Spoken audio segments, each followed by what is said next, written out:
Karambola sa DWIZ. Programang sasaguhin ang iba't ibang isyu at mga balita. Karambola sa DWIZ. Tatalakayin, hihimayin at pagtatalunan ang iba't ibang mga isyu. Karambola sa DWIZ. Programang pwede kang mag-good pero for now, pwede ka rin mas-crash. At ngayon, narito na ang inyong mga karambulista at ang programang Karambola sa DWIZ. Magandang umaga, welcome to Karambola kasama sa impilan, Jonathan De La Cruz. Ako po si Trixie Cruz Angeles. Hina yung feedback. Papanood at papapakinggan kami via our website, DWIZ882am.com, at dito maaari ninyong i-download ang DWIZ app for iOS and for Android phones para mapakinggan kami via internet audio. Live din po kami sa aming social media, sa Facebook page namin at sa YouTube live streaming. Huwag pong kakalimutan, like, share, follow, subscribe at sumali din sa aming active na comment section. Para dun sa mga nakikinig sa atin sa radyo, maaari po kayo mag-participate via our text line 0999-376-6768. Ulitin po natin, 0999-376-6768. Mapapanood din po kami sa aming digital free TV channel, Aliw 23, sa Sky Cable Channel 72, Signal Channel 24, TV Plus Channel 27, at GMA For The Box Channel 32. Dito po, available din po kami sa ibang mga digital TV devices and receivers. Rescan lang po para lumitaw ang Aliw 23. Magandang umaga. Morning! Magandang umaga na po. Alam ko dapat nandito si ang mga Joel. kaibigan natin, mga kasama natin ay mukhang either malilate dahil sa strike o talagang meron napakahalagang pupuntahan na Trixie. Napakahalaga talaga ng goal. Oo, napakahalagang maganda naman, magandang panahon para Oo nga naman. It's one of the first film. Maayos na maayos may sakit si Joel. si parang Joel may sakit. May sakit, so Akala ko dadala sa strike pero hindi pa naman yata masyadong nagkakaproblema dyan sa may traffic strike pa na. rin eh. Matraffic nga, matraffic. So may ilang mga lugar na in-announce ng gobyerno na mayroong walang pasok, gawa ng tigil pasada. So Laguna, parts of Rizal. Laguna, siguro Cavite. Kasi Yes, marami ring mga eskwelahan at iba pang mga, lalo na mga factories dyan sa areas na yan. Pero kahapon, dapat nakipag-meeting ang itong nagdadala ng strike nito, Trixie, yung Manibela at saka yung iba pang mga transport groups. Pero hindi sila sumama. Yung sumama lang yung mga pito na other transport groups. Ay, hindi na tumuloy yung Manibela. Nag-announce sila na kasama dapat Hindi sila sumama. Hindi na tumuloy. Hindi sila tumuloy. So, Kaya nangyari dyan ay ang sumama lang ay yung pitong other transport groups. Ay okay naman. So ngayon, nakahanda rin naman ang pamahalaan na makipag-ayos kung ano man ang mga problema pa dito sa transport. Kasi napakarami talagang problema ating land transport sector. Napakaraming problema niyan. Kasama na dyan, ano siyempre, yung practice. primary reason nila ngayon? Well, tatlo yung Pag-phase sinasabi. out sa traditional Number one, yung tungkol doon sa phase out, which of course involves also the franchises, no? Correct. Para sa mga ruta-ruta. Yun ang nagkakaproblema eh. And then, yung modernization, phase out na yan, of course, kasama na dyan yung taas-baba ng presyo ng gasolina. Kaya yan ang ating mga kailangan ayusin. At si Secretary Bautista naman ay tinitignan kung paano talaga makaayos yan. Pero unahin natin dapat yung problema siguro problema ng prangkisa. Kasi doon din nakasaad yung tungkol sa modernization eh. Para ma-work Tapos out. magulo pang Gulo nga, nagkagulo na nga sila. Nagkagulo pa doon. Nagtumbling-tumbling na ito si Tumbado. Oo, pero makakasuhan siya. Oo, makakasuhan yun, definitely. On the other hand, hindi rin naman niya kasi sinasabi na na hindi totoo yung sinabi niya. He regrets it. Na, Parang yun lang, bad kanyang judgment ang ang kanyang salita ngayon. So, ang mga areas na tigil pasada, Santa Rosa, Laguna, so all levels, public at private. Yung lipat na online or modular class. Pampanga, October 16 hanggang 17, all levels, public at private. Lipat sa online or modular alternative learning.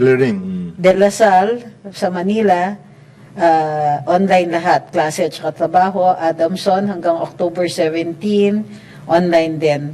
So, maganda to puro online. No? National University, Manila, at saka Nazareth. University of the East, Manila and Caloocan, UST, at saka San Beda, Manila, lahat ay online classes. Sana lang hindi mga patay, hindi yung mga linya din dyan. Para totoo yung inyong, totoo yung inyong learning process.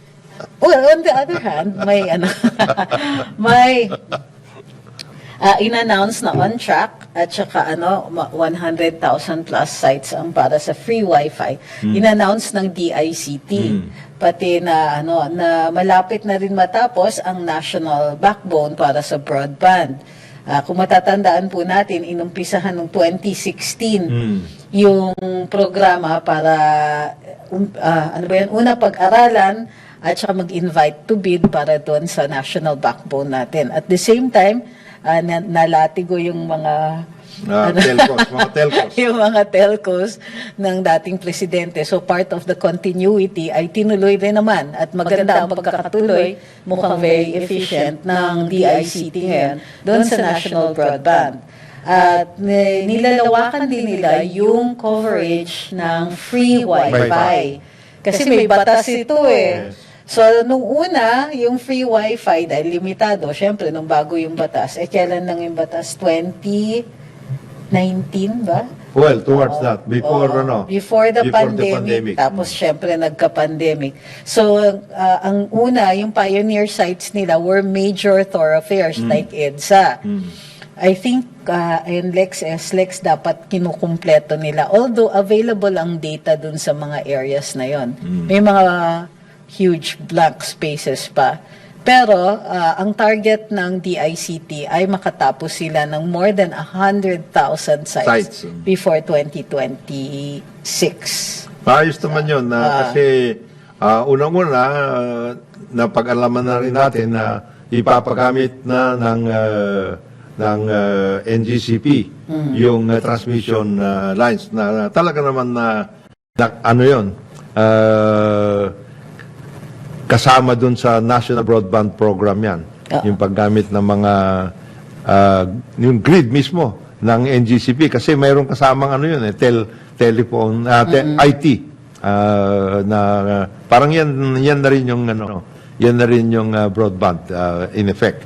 So sinasama yan and then ang kasama rin yung pagkuha ng satellite services ng DICT kasi may mga remote areas na hindi kaya ng mga nailatag na mga kable at iba pang mga kailangan para sa telecoms.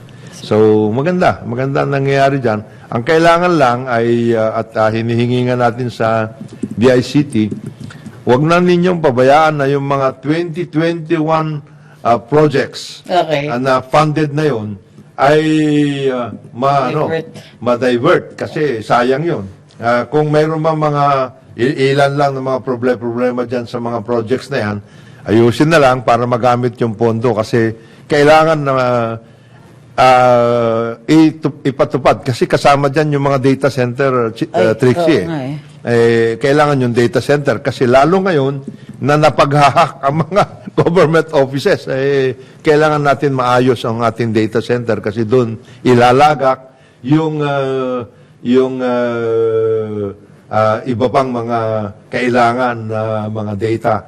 Dumadami ang ating mga pangangailangan, lalong-lalo na sa government agencies, hindi po pwedeng within the government agency lamang ilalagay yung Dapat may redundancy effort, kaya yan ang dapat na ma-workout kung pwede. Yun mga yun, 2021 yun 2021 budget, yung marami doon. Yes. So, kailangan ayusin lang. Maayos naman si pero okay naman okay naman na continue nila itong basta dun sa ating internet, ang partida yan ha, wala silang confidential funds. Ang ano dyan, Natanggalan sila for 2024. ang kailangan lang ay ito namang mga telcos, bastunin dapat itong mga ito eh. Hindi po pwedeng papatay-patay kasi mayroon naman silang rollout program doon na hindi, hanggang ngayon, ewan ko kung na-audit na itong mga ito, dapat ipapatupad nila yung kanilang pinangako eh, na rollout para sa IT and telecoms services nila. So, sana ang NTC at saka DICT, tignan nila ulit ito. Balikan nila, i-review yung rollout program na isinalang ng mga telcos para makatulong dito sa ating programa ng talagang free wifi, pag-ayos, pagtatrabaho, connectivity, importante yan. Lalong-lalo sa ngayon kasi marami ng after the pandemic, ang dami ng nagamit na services. Ang ginagamit talaga ay itong connectivity, education, health, etc. Hindi mangyayari yan kung hindi nakakatulong itong mga telcos. Chinecheck ko, medyo may problema tayo sa ating Facebook page. Inaayos na po. Ayos na? O hindi pa? Wala pa. Inaayos na po. Okay. So, pasensya na lang po. In the meantime, tuloy-tuloy naman po tayo sa ating YouTube channel. Yes. So, Meron naman tayong YouTube. Of course, sa radyo meron.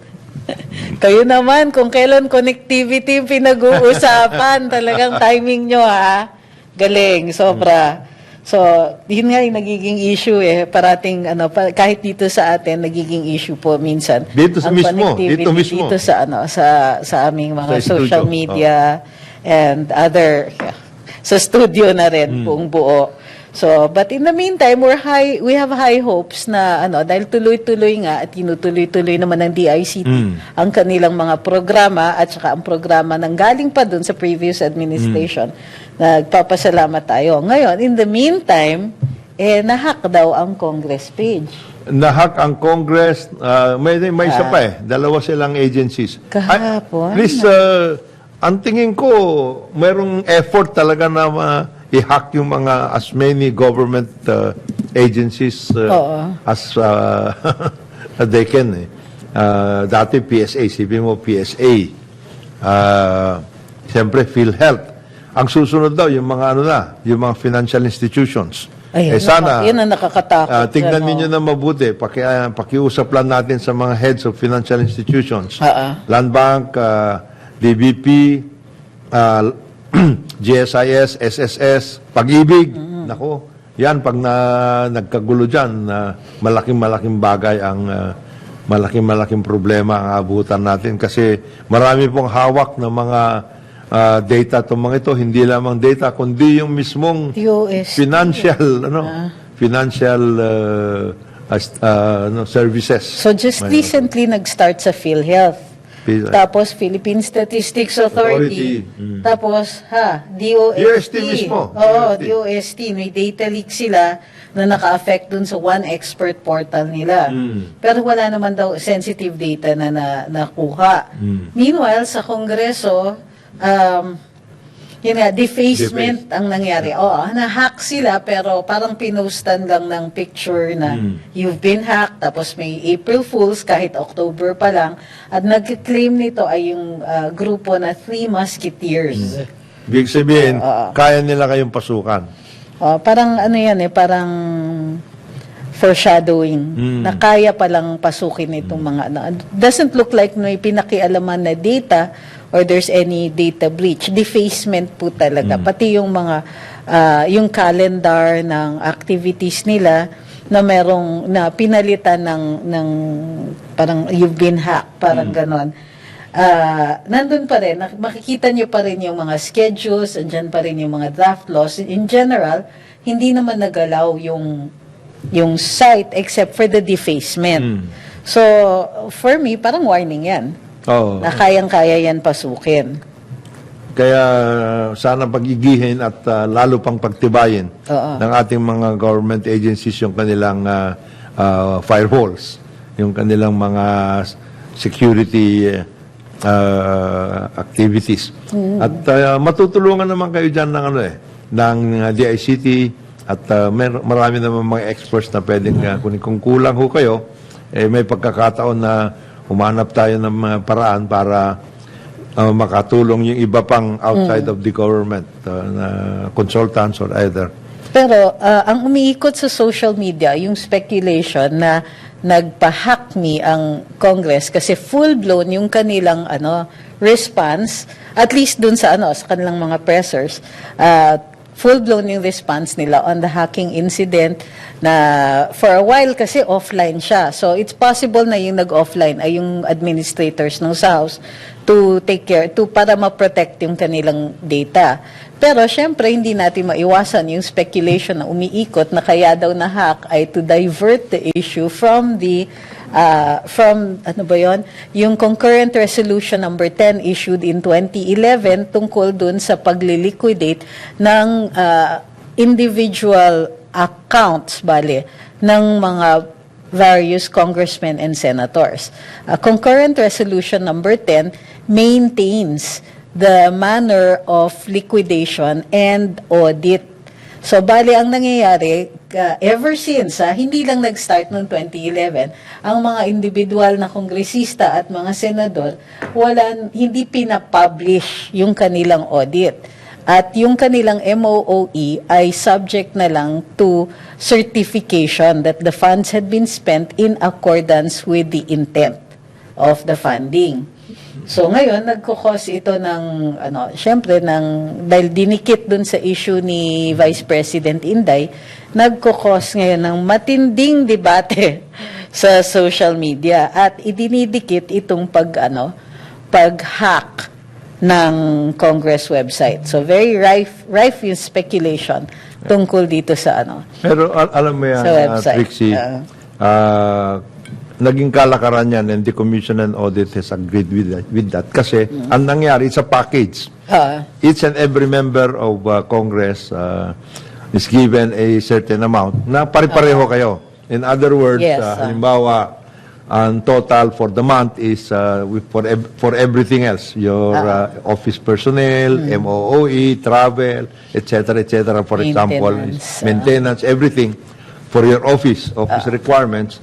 Pare-pareho kayo. Of course, there are members of Congress who are who are luckier than others. May mga ganon. And that has been the case in most of the Congresses.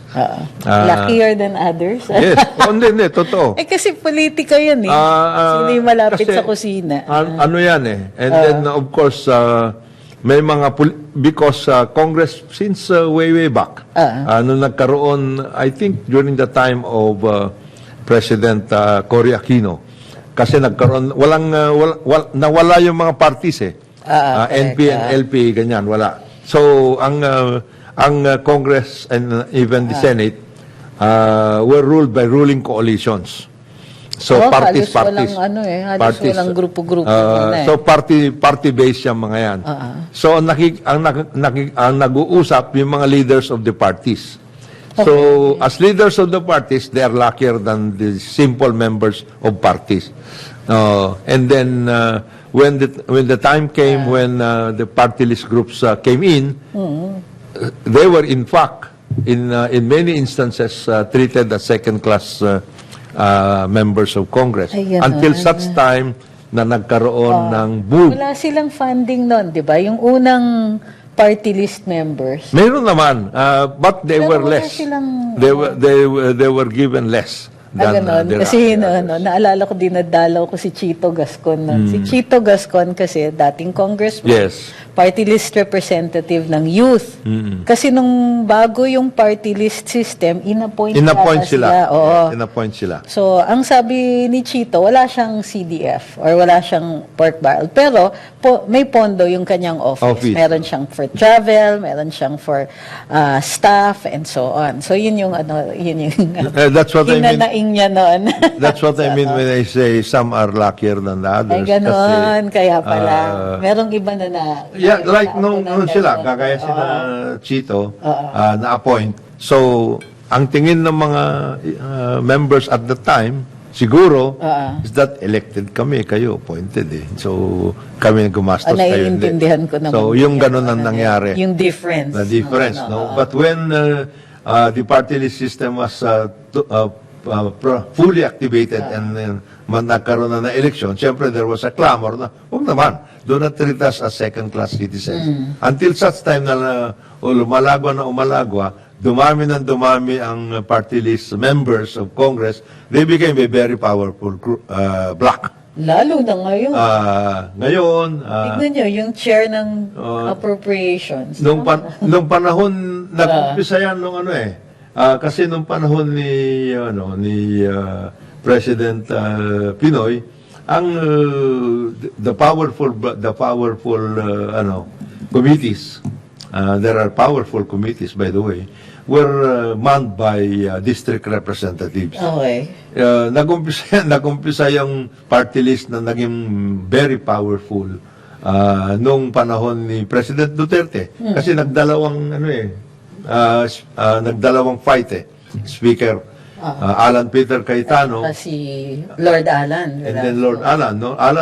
Nung panahon ni Congressman now, Speaker now, Senator Alan Peter Cayetano, the first 3 months, they were going through the tradition. Ang Committee on Appropriations, which is a very powerful committee, was chaired by then Congressman Sid Ungab, na well-respected and well-credentialed member of Congress. Talagang matagal na siya na budget, na Appropriations Committee. After 3 months lang, tinanggal siya. Oo.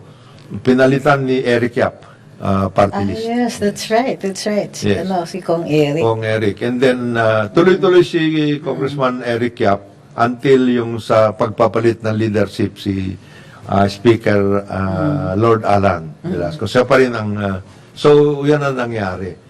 Na ngayon, tinuloy ulit. Kasi ngayon, ang Committee on Appropriations Chairman is a party list member. Yeah, di ba? Congressman Zaldico. Congressman Zaldico. So, yan ang nangyari.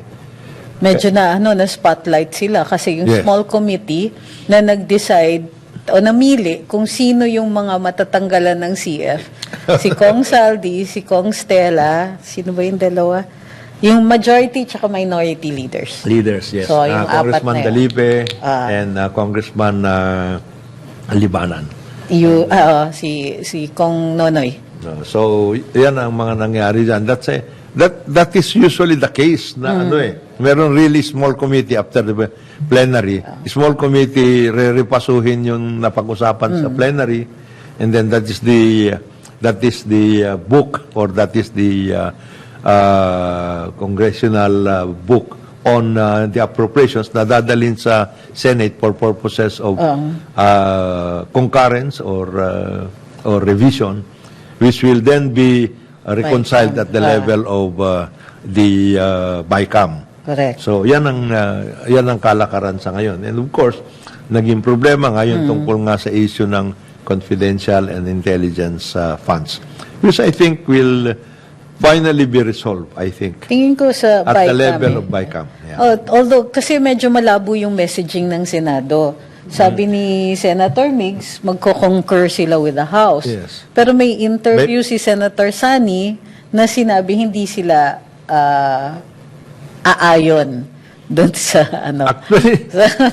Actually, it's a matter of magkano ang tatapyasin, and then bakit yung ibang mga agencies? Meaning, Correct. bakit lima lang ba ito o 6 lang? Bakit ganyan? Parang ganon. So, like for example, I understand may mga may mga realignment dyan sa I understand that, and it's a good sign. I understand that the National Irrigation Administration was given more funds for purposes of rehabilitating our irrigation system. Necessary yan. Necessary yan. So, wala nga ang CF, pero meron namang irrigation. Yes. So, and then, And then, of course, from other sources, not just from the confidential fund. Oo, I'm sure. Ano Realign yan, lang. nag-realign, and then yung more irrigation projects in various areas. Ang suggestion lang natin dyan is, sana yung irrigation projects na yan will be in real productive or production areas. Hindi yung mga parang waiting shades na naman yan. Na, wag natin gagawin gano'n dahil sayang. Waiting shade. Okay. Hindi yan. It should not be that should not be a district by district allocation. Hindi. It should be by production area allocation. Ay, nako. Kasi there is a tendency more often than not. Ito naman, may pasensyahan na lang tayo, mga Correct. kapatid, dyan sa Congress. May tendency kasi. It's a political body. So, ano na natin, kasama na talaga dyan. May tendency na maggaganunan magpupus At saka, they will, magbaband together sila. So, may joint statement yung mga parties na that was released by the House SecGen na umaalma dun sa mga sinabi ni Presidente Duterte at diniscuss din nila yung issue ng liquidation. So, more on this later, pagbalik ng Karambola. Oras natin, 8:30 ng maga. Balikan natin ang ating mga karambulista at ang programa Karambola sa DWIZ. Karambola. Nagbabalik ng Karambola kasama pa rin sa impilan, Jonathan De La Cruz, ako po si Trixie Cruz Angeles. So, bago tayo magpatuloy, Trixie, kasi kanina pinag-uusapan natin yung nangyayari sa ating mga transport workers at lahat. Tayo muna ay nais natin ipaalam ulit. Mayroon na pong mga teams ng DFA at saka Department of Migrant Workers na nandiyan na po sa area ng Egypt at saka ibang area sa pinaglalabanan dyan sa Israel and Palestine, no? Sa West Bank. So, kung maaari po ay makinig lamang sa ating mga opisyales para doon sa pag-rescue, pagkuha ho sa ating mga 146 daw ang palabas nandoon na sa Rafah border area dyan sa papuntang Egypt na galing sa Gaza Strip. At may mga na-rescue na, of course, na bumalik na nandoon sa border ng Gaza at saka Israel. So, kung maaari ho ay makinig lang yung ating mga kababayan na nandiyan pa ho sa area na yan sa mga pakiusap ng ating mga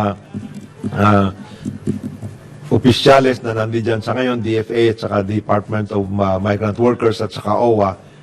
May mga teams na po tayo at kayo po ay sasakluluhan at kinakausap ang iba't ibang mga authorities dyan kasi mahirap din kasi, Trixie, dahil maraming mga involved maraming mga involved na kailangan kausapin.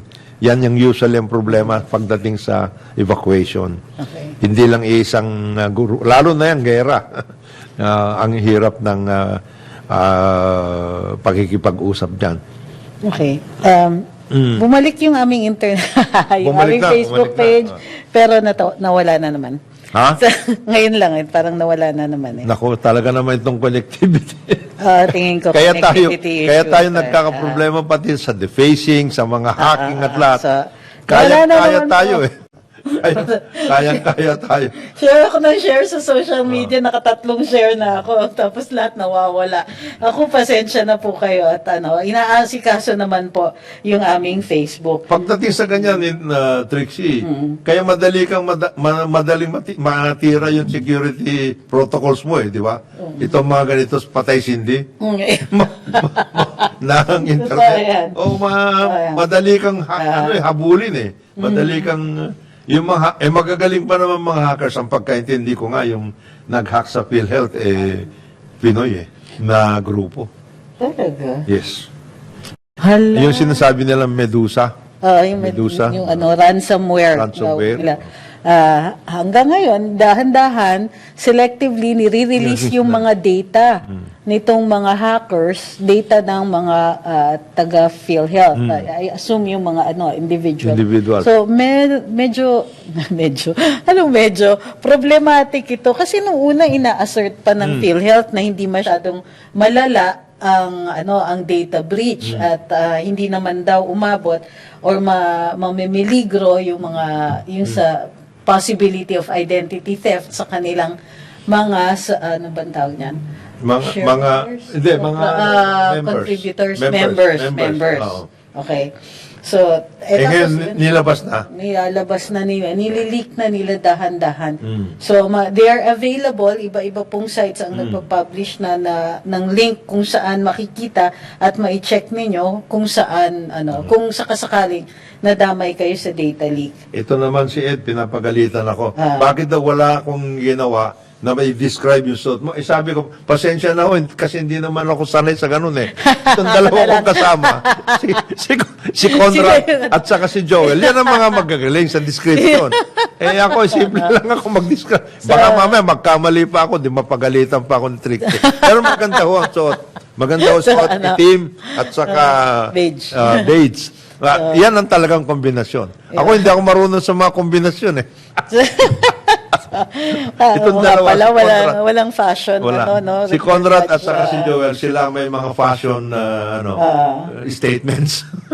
Minsan. Pero mapunta tayo dito sa mga breaches at saka yung mga undue use of power tricks yan. Meron lang tayong nais na mabanggit tungkol dito sa nangyari sa Batangas City. Okay. Sa mga ilang empleyado ng Eternal Gardens. Nais na ipaalam sa inyo ng Eternal Gardens ay kasama sa grupuhan ng ALC Group of Companies. Ito po nangyaring ito ay nagkaroon ng isang nag-complain na isang may-ari ng isang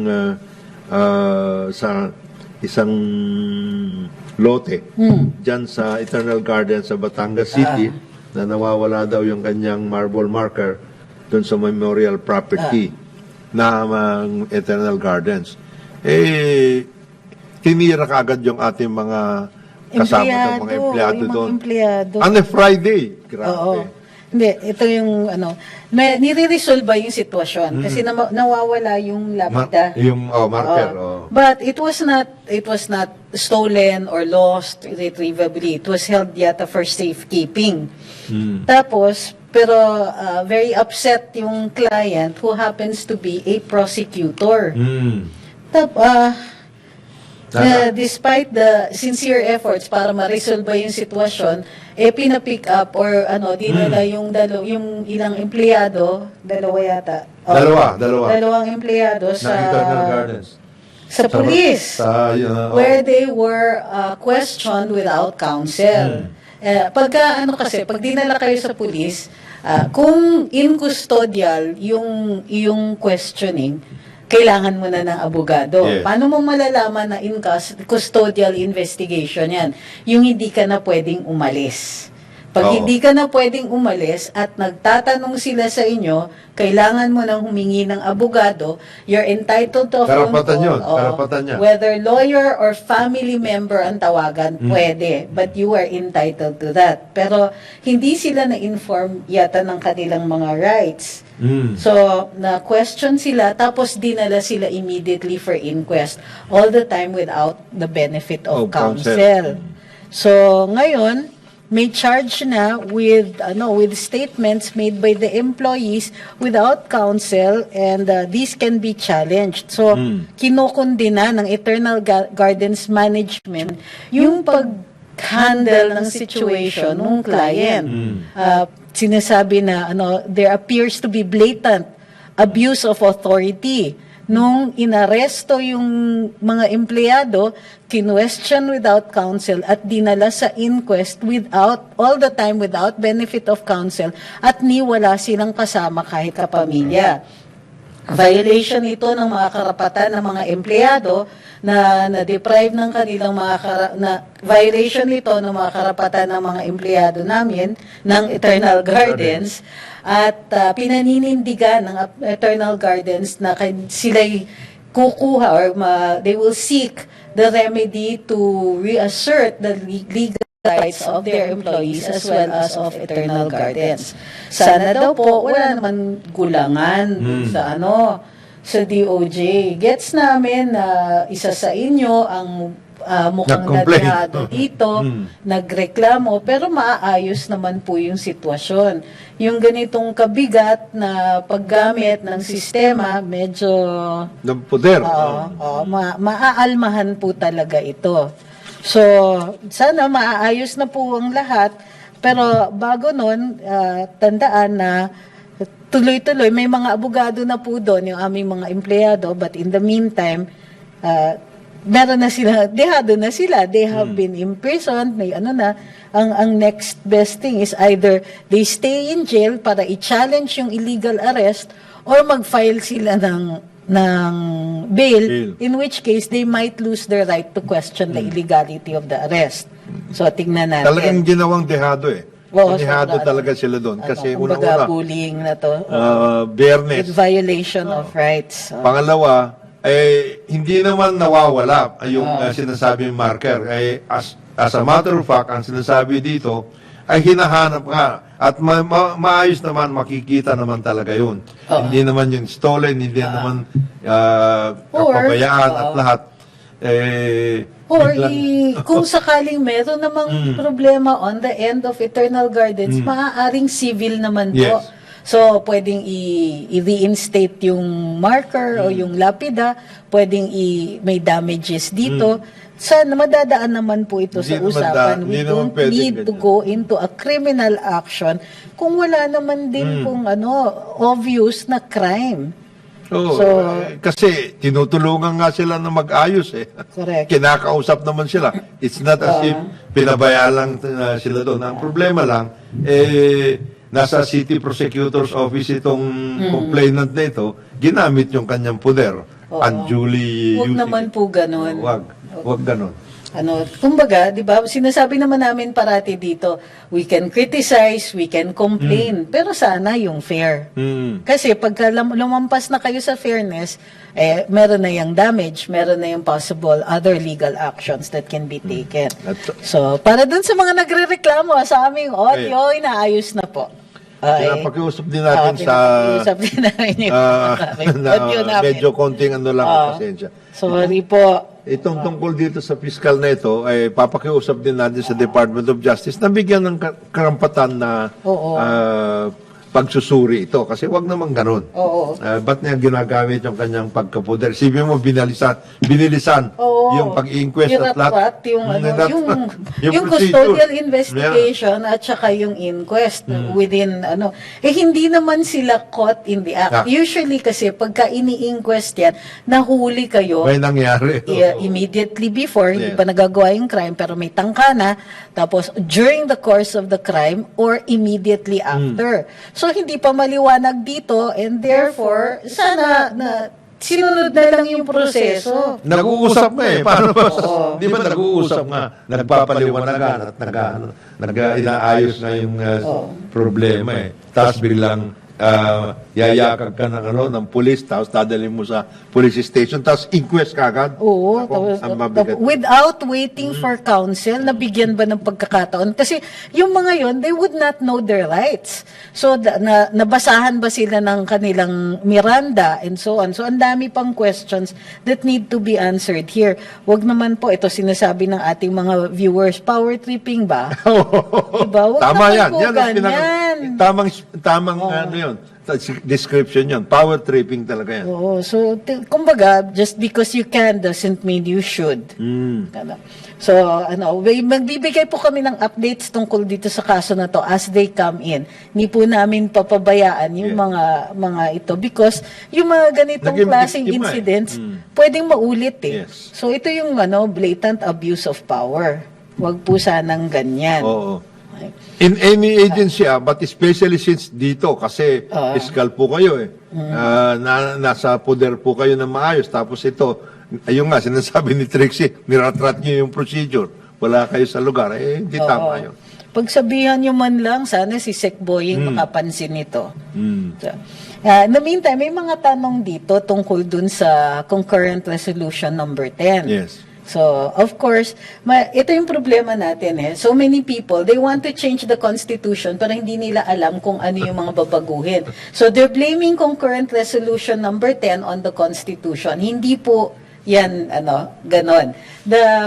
In fact, the Constitution protects against these abuses. So, kunwari, nire-require ng saligang batas yung transparency. Nire-require ang audits. So, dun sa kaso ng ating mga kongresista, under Concurrent Resolution 10, ino-audit naman po sila. Pero meron audit. And they can go beyond the certification should there be a reason to suspect na hindi nagamit ito dun sa tamang paraan o dun sa intention niya. Kaya lang, so far, in several years, wala pa akong nakikitang suspensions o disallowances ng Kongreso. So, tama naman din na umaalma tayo na gusto natin mas transparent. So, this is something that the people can agitate for. Kung ang Kongreso, tingin natin kulang ang transparency, pwede naman natin hingin bilang mga mamamayan ang full transparency nito. Kasi wala naman pang nagreklamo before that. Ang problema nga, ang Kongreso, medyo maangas yung ibang mga miyembro dito, siyempre, nagkaroon ng kalkalan na panahon na po kasi ng internet. At maraming lumilitaw dyan na impormasyon na hindi talaga maaari itago. Actually, alam mo, Trixie, suggestion ko lang, doon sa mga kasama natin na tigapagsalita sa Kongreso, just say na, okay, of course, number one, you are actually under audit right now. At nangyayari naman yun. There is a continuing audit by the Commission on Audit now. If there is need for more information, you should be open. Wala namang problema yun And I think that can be worked out together with the constitutional office involved in audit. Mag-usap-usap kayo. Ano ba naman masama ba yun? O what are the things that can be included in this additional usage issue? Kasi it's a matter of usage Yung karakaran tungkol dun sa mayroon kayo para sa opisina, etc. Okay na yan. Ngayon, if there are certain other things that need to be worked out, sabihin ninyo, open kami. Huwag niyo sasabihin, hindi na. And then, kakalad ka rin nyo ang publiko dun sa concurrent resolution. Yung mga nagtatanong, sabi ni Teremy Tole, correct kita paano mag-suspect ang COA kung takot sila i-power trip ang budget?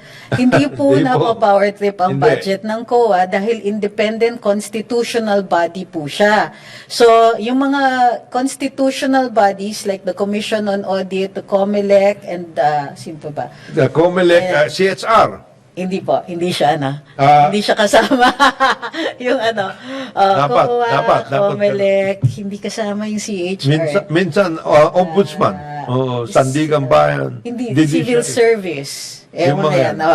So, yung mga independent commissions katulad ng mga ito ay hindi po pinapakialaman ng budget nila.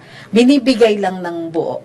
At because they're supposed to be politically independent and not subjected to the vagaries of the political winds. So, ginagarantiyan po yan ng ating saligang batas. Ang ginagawa lang dyan, kung minsan, siyempre, either hindi na kayo dadagdagan.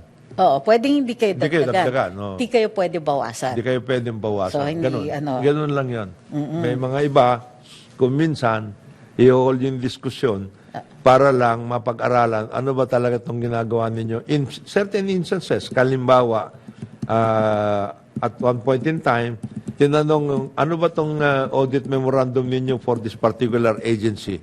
Tama ba ito? Hindi. That can be undertaken. Or in the case of COMELEC, ano ba itong sinasabi na nagkaroon ng ganito na leakage, etc. So, pinapaliwanag din yan. Pero, pagdating sa budget, hindi kayo pwedeng pakialaman. So, bali ang nangyayari dito is, Pero wag niyong iisipin na walang audit. May audit. Okay? Yun nga lang, like yung MOOE, yung liquidation nila is subject to a lower standard. Hindi gaya ng sa executive. Sa executive, presenta ka ng resibo, presenta ka ng boarding pass, meron kang budget per meal. Halimbawa, sa NCCA nun kami, 150 per meal. Parati ako naglalabas ng pera.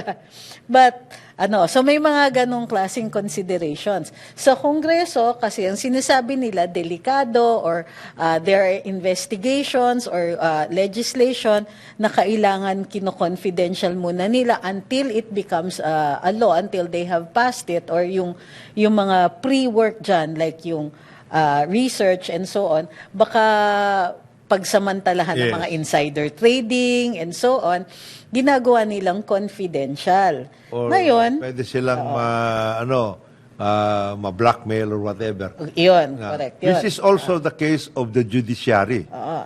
Kasi sa judiciary, ganyan din. Yung mga huwes, hindi mo rin pwedeng basta namang, hindi, kailangan sabihin mo kung hindi pwede yun kasi huwes nga yan eh. May mga partidong interesado sa ginagawa ng mga huwes at saka yung lalong-lalo ng mga justices. Ngayon, pwede namang i-challenge yung concurrent resolution number 10. Of course, that can Pwede siya talagang i-challenge sa hukuman as with anything. Pero ito yung mga, kumbaga, hills to climb. Number 1, yung hesitance ng ating Korte Suprema na makialam doon sa inherent power ng isang co-equal branch. So, kailangan na magawa ng dahilan kung bakit kailangan or mahanapan ng dahilan kung bakit kailangan makialam ang hukuman dito. Yung nga yung context natin, Trixie, dapat maintindihan natin mga kababayan na there are 3 equal branches of government and more often than not, unless talagang kailangan pakialaman, hindi nagpapakialaman itong mga ito. Except in the political branches. The political branches being itong sa legislature at saka, of course, the executive with the office of the president, basically. Pero, importante po na maintindihan ng ating mga kababayan na mayroong paraan. Kagaya niyan, pwede makialam ang Supreme Court, for example, pag sinabi, hindi, grave abuse of discretion yan. Yan, pwedeng... or violation ng constitutional requirement for transparency and publication of audit. Pwede kang ganun din dyan. Pwede kang... Yan yun. Pwede nating i-challenge. Pwedeng ganon. Yan po yung dynamics ng ating klaseng demokrasya. Yung may say ang taong bayan dito. At tama naman yung inis na pagkatapos ninyong kalkalin yung kay Inday, kay VP Inday, kay VP Inday at saka sa kanyang DepEd funds, maiinis kayo na nakalkal yung sa inyo. Oy, wala namang ganyanan. Fair game lahat. Public service, public officials, may transparency requirement ang ating saligang batas. Walang pikunan. Ngayon, if you want, pwede niyong kalkalin all the way to the bank or all the way to the past, di gawin ninyo. Wala namang problema yun. Because all of public servants nga eh. Kaya kailangan medyo, limbawa, meron akong yung mga labanan, kagaya ngayon, naghahandaan, labanan sa local, I'm not talking about the other things. Sa local, meron akong alam na isang magkasama sila dati sa isang, lungsod dito, malapit lang sa Manila. Isang lungsod, magkasama dati yung member of Congress at saka yung local executive. Di okay sila. Meron silang workout. Nag-away. Di ngayon, nagkalkalan sila.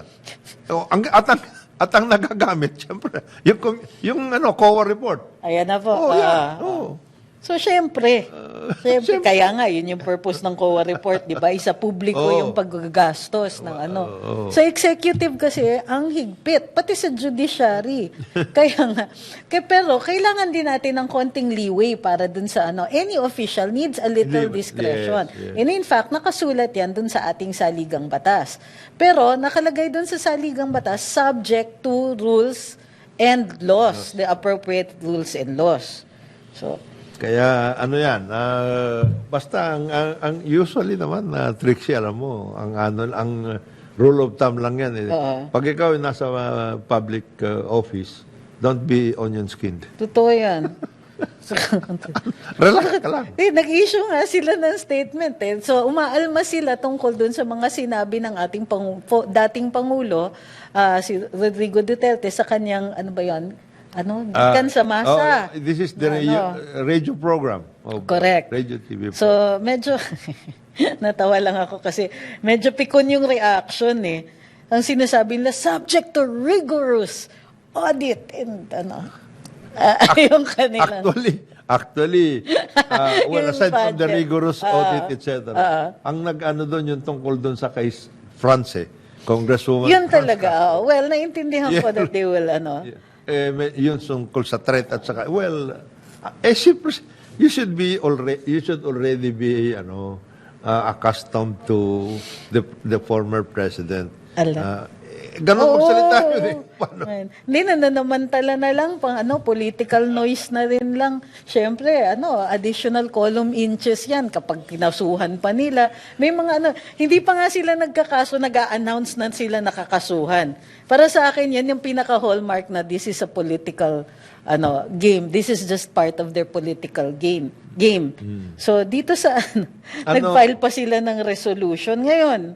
At very active ang Makabayan. Huwag kayong para kayong nag-ano ng mga PR nyo dyan parang chalex kayo Oo nga, masyadong active yung... So, naglabas yung naglabas through the House Secretary General ng Joint Statement of Political Party Leaders. So, ang sabi nila is, our institution, the House of Representatives, has been unwavering in its dedication to the Filipino people. Ganyan. So, ang sinasabi nila, the decision to reallocate confidential funds to security agencies, particularly with the context of escalating tensions with China, na nanggagaling din naman sa atin in some parts, was taken in the best interest of national security. So, ang sinasabi nila dito is hindi naman daw sila na may personal kay VP Inday. Hindi naman po sila hindi naman siya yung tina-target kasi meron naman daw iba na tinanggalan. Pero mas importante daw yung escalating tensions sa bang tawag nila dito? Sa escalating tensions with China. At ito ay national security. Bakit nila ginamit ang national security? Pag-usapan natin pagbalik after the break. Ang oras natin 9 o'clock ng umaga. Karambola sa DWIZ.